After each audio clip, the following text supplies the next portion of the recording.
I still remember the first time I walked into that office, if you could call it that. It was a loft above a closed-down bakery. Smelled like burnt bread and printer ink. There were 5 of us back then. 5 people, one dream. Build something gamers would feel. Not just play. I was 34. No kids. No mortgage. Just a brain full of ideas and a heart that beat to the rhythm of key clicks and loading bars. "Robert," Brian had said back then, holding a busted whiteboard marker like a mic. "You're the story guy, right?" I laughed. "I'm the everything guy. But yeah, let me build you a world." And I did. For years. We were broke, tired, overworked. We missed birthdays, lost relationships, sacrificed weekends. But we were in it together. We'd order greasy burgers at 2 a.m. and hold impromptu stand-ups on bean bags. One night, after our first beta test crashed, Brian flopped onto the floor and stared at the ceiling. He sighed. "You know what, man? We're not just building a game. We're building a family." I believed him. God help me, I believed every word. Fast forward 9 years. We had 4 floors, 2 espresso machines, a PR team, and weekly yoga in the break room. And Brian? Well, he traded his hoodies for button-downs and started calling everyone champ. The scrappy dev who once coded barefoot now had a corner office and stock options. But I stayed. Not for the coffee. Not for the perks. For the people. For the stories. For the magic we once promised players. Still, cracks started showing. They downsized the narrative team. "Too many cooks," they said. They cut QA timelines. "We'll fix it post-launch." They replaced passion with deadlines. One afternoon, I walked into Brian's office to pitch a new story concept for our upcoming title. An open-world game about memory loss and redemption. He didn't look up from his laptop. "You're still doing all that law stuff?" he muttered. "I thought we were going more mechanics forward this time." I blinked. "Law is mechanics, Brian. Story drives gameplay. Emotion connects users." He closed his laptop and finally looked at me. "Robert," he said, leaning back, "don't get too precious. We've got data now. Players skip cutscenes, bro. They just want the action." "Then maybe we're designing for the wrong people," I said quietly. He smirked. "We're designing for the ones who pay, my friend." It was subtle at first. Fewer invites to creative meetings. My name quietly missing from slide decks. The credit for things I led going to younger, cheaper hires. Still, I kept showing up. Early. Prepared. Passionate. People joked about my work hours. "Robert's here before the lights are on." One in turn asked if I ever went home. I smiled. I go home, just not as often as I should. Then came Project Guardian. Our biggest title to date. AAA budget. Global expectations. I led every narrative beat. Scripted hundreds of pages. Directed voice acting. Balanced character arcs like spinning plates. And when we launched, it topped charts. Got praise for its emotional depth. Our best-selling title ever. At the celebration party, I stood in the back, holding a paper cup of champagne. Brian raised his glass and said, "Couldn't have done it without our amazing team." Everyone pitched in. I raised my cup too, but I didn't drink, because he never said my name. Later that night, as I packed up files for next quarter, Brian walked in. "Still working," he chuckled. Classic Robert. I forced a smile. Someone has to write the DLC storyline. He leaned against the doorframe. "Hey, you know I appreciate you, right?" I looked at him. "You do?" I asked. He clapped my shoulder. "Of course, man. You're like family." Family. That word again.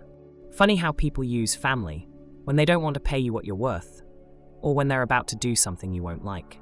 I didn't know it then, but in just a few days, I'd hear that word again. Only this time, it would come with a severance envelope. And this time, I'd be ready, because you don't spend 9 years designing other people's worlds without secretly designing one of your own. December. The office was buzzing with fake snow, Mariah Carey, and talk of bonus checks. Our game, Project Guardian, had been out for 2 months and was still dominating the charts. I was exhausted, but proud. 9 years, hundreds of storyboards, sleepless nights, crunch weeks, and it had paid off. Or so I thought. That afternoon, Brian's assistant popped her head into my office. "Hey, Robert. Brian wants to see you. Says it's quick." I grabbed my notebook out of habit, thinking maybe it was about DLC strategy or that new pitch deck for expansion funding. Instead, I walked into a room that was far too quiet.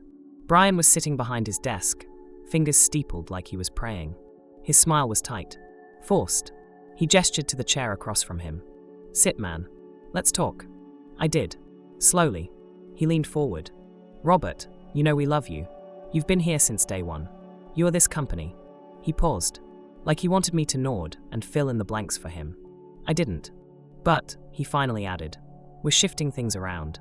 The industry's changing, and we've decided to downsize the creative department. My brain stalled. I'm sorry, what? He tapped his pen nervously. It's not personal. It's just restructuring. You know how it is. Monetization, live services. We need to go leaner. Faster. I blinked. I led the biggest IP you've ever shipped. This year alone, we pulled in $80 million. He sighed. I know, and we're so grateful. But you know how investors think. Narrative isn't exactly the moneymaker anymore. I felt my stomach turn. Brian, it's December 20th. He gave me a half smile, like that somehow softened it. Timing sucks, I know. Believe me, I pushed back. But we have to make hard calls. I looked at him. Really looked. The same guy who once told me we'd build legends together was now giving me a folder. He slid it across the desk. Severance terms. NDAs. A line that read final day, December 21st. Just in time for the holidays. I stood. My chair barely made a sound. So that's it. Brian stood too, all false warmth. Hey man, don't let this define anything. You'll land on your feet. And like I always say, he stepped closer, lowered his voice. We're still a family. I stared at him, long enough to watch the lie settle into his face. And then I smiled. It wasn't forced. Wasn't angry. It was knowing. Because in that exact moment, I made a decision. He thought he was closing a door. But what he really did was open one. One that I'd been quietly building behind the scenes. I shook his hand. Merry Christmas, Brian. As I walked out, I passed the festive banner above the bullpen. End of year bash. Let's celebrate together. I almost laughed. They gave me a layoff letter in one hand and a party invitation in the other. But I wouldn't be attending. I had something else to plan. Something more thoughtful, more permanent, and far more poetic. Because not all gifts come wrapped in bows. Some come dressed as consequences. 6 days after they let me go, I took my nameplate out of a box and tossed it in the trash. The one that used to sit proudly on my desk, Robert L., creative director. Funny how quickly things get erased in corporate. But they hadn't erased me. Not even close. The first call I made was to Julian, our ex-lead level designer. He was let go 6 months earlier, during the first restructuring wave. I remember he called me that day and said, "Feels like they're slowly pushing all the soul out of the place." Now, he didn't even say hello, just answered and said, "You finally free too?" I laughed. Yep. Christmas card came early.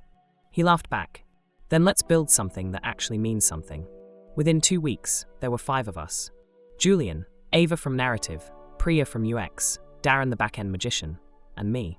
All ex-creatives. All discarded when the company decided creativity wasn't worth the budget line. We met at an old co-working space downtown. Peeling paint, cheap coffee, flickering Wi-Fi. But it was ours.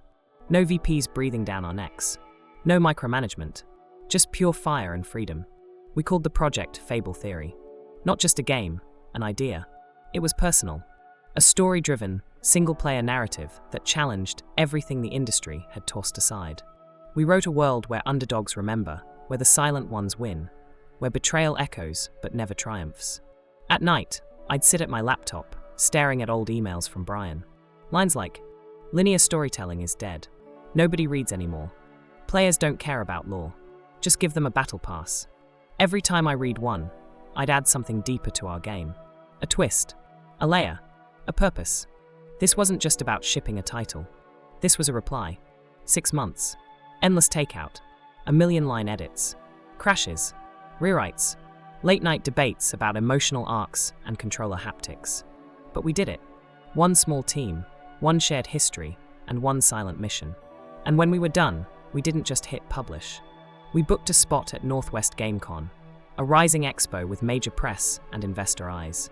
We walked in with USB drives, 0 expectations, and a demo that, within an hour, had people lining up around the corner. A reviewer said, "Fable Theory isn't just a game. It's a middle finger wrapped in gold leaf." Another, emotional, sharp, and you can feel that the people who built this had something to say. Damn right we did. That night, sitting in our tiny rented Airbnb, I looked around at my team. Tired, wired, smiling. I raised my can of warm ginger ale. To the ones they called disposable, they all clinked theirs to mine. To the ones who proved them wrong, I never posted anything online, never tagged Brian, never said his name. But I knew, eventually, someone in his office would see the game, recognize the art style, the writing, the tone, and they'd wonder how the guy they let go built something like that. That was always the plan, because not all revenge is loud. Sometimes it's just playable. They always say Christmas is about giving.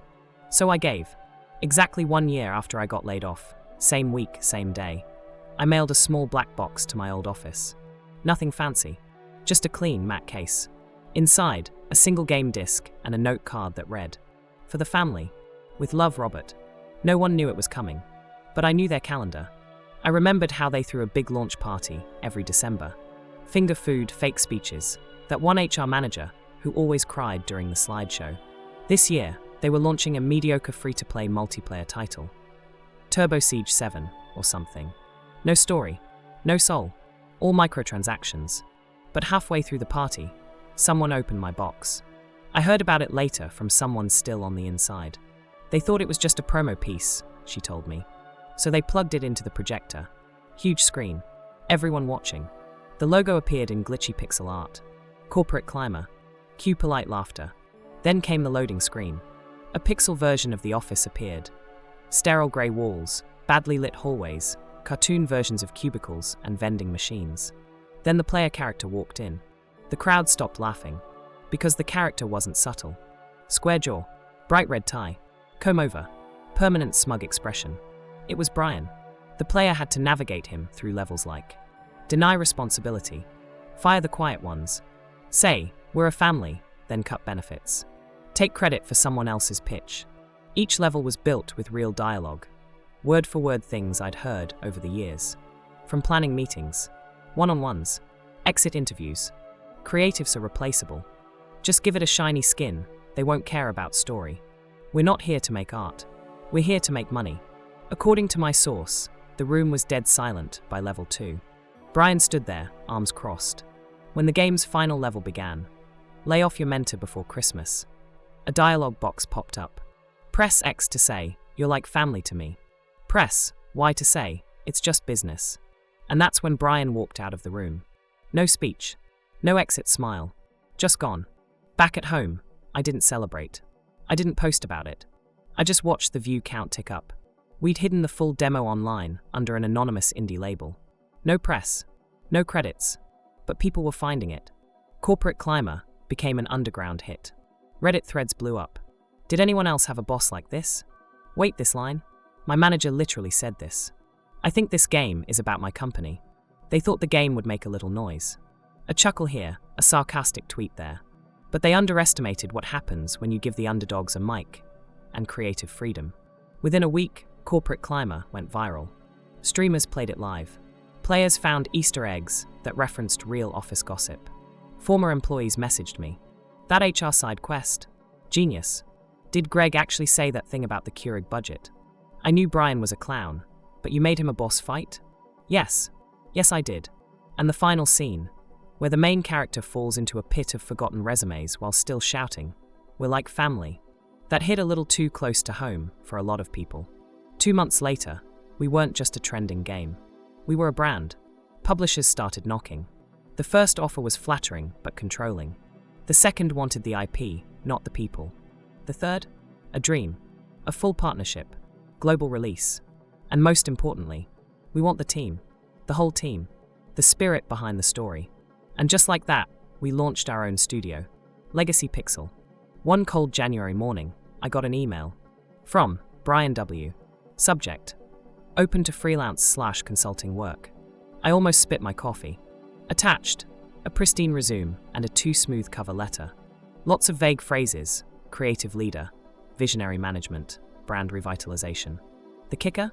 He'd sent it to careers@legacypixel.com. No idea whose inbox that actually led to. I clicked forward. Sent it straight to my EA with a note. Let's archive this one. Forever. Later that week, I walked into our new downtown studio. Sunlight hit the hardwood floors. Our logo glowed on the back wall. A junior dev handed me a build to test. Someone had brought bagels. I thought of all the times Brian said I wasn't cut out for leadership. That creatives shouldn't SK too many questions. That I'd be happier staying in my lane. So no, I didn't reply to his email. Sometimes, revenge is just quiet success. A new badge on the door. A game with your truth in every line of code. And the freedom to never, ever need their approval again.